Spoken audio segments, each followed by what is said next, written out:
I think that's very, very powerful, what you just said about oneness, and it leads naturally onto your 8th foundation, which is about family and reproduction.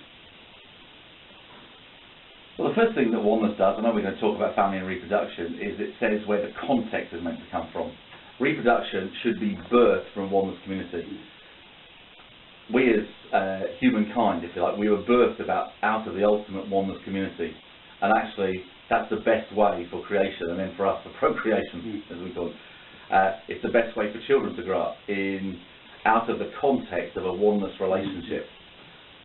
And so, but we come to what that will look like as it starts to reproduce. And what we clearly see from the scriptures, that God's pattern for that was a family pattern.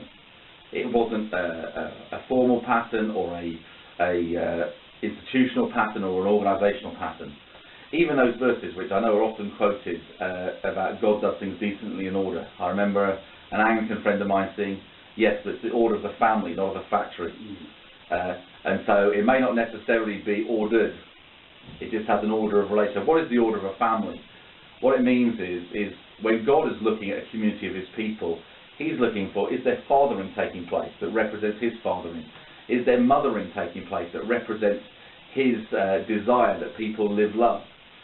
Is there brothering and sistering? And I don't mean just as verbal sparring, we talk about bro or sister. I mean, is the actual value there? And clearly, as God uses those terms, fathering, mothering, brothering, sistering, his imagination, I'm sure, his belief or his way of doing things was that what came out would have a family feel to it. And sadly, I believe, too often what we have done has a factory feel. So we're looking for the right construct. There are all sorts of reasons for that, which I don't need to go into now. But whatever happens, there needs to be a family feel and a family DNA. And I guess rather than talking about lots of different things, I often talk about the principle is DNA defined. Because I guess I'm talking about what the groups of believers look like. And people are always going to structure for that. How do we define the group of believers? But see, Jesus defined the group of believers. Look at the way they love one another.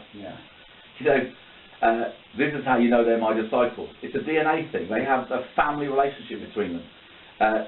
Even their enemies defined them. If you think about the early councils that they got brought before, we can see these people have been with Jesus.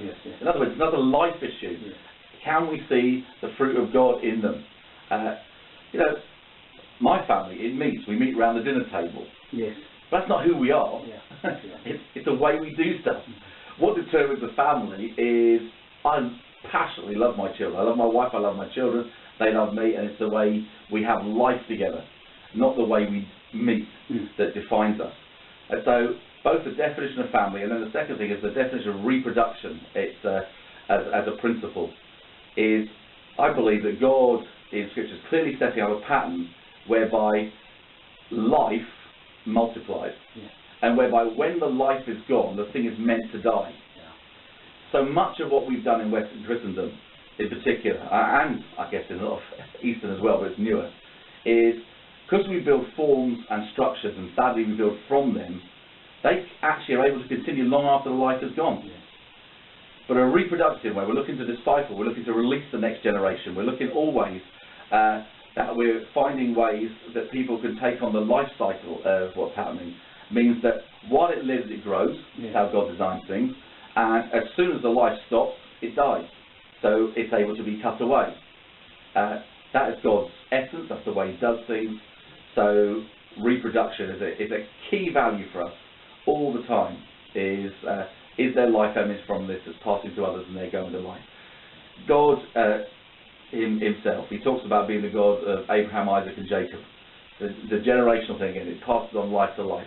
That's what we're looking for. New Testament, Paul to Timothy, the faithful men, it's a discipleship process. So family in a sort of a feel of how it is, which causes reproduction of life. That is the next foundational principle.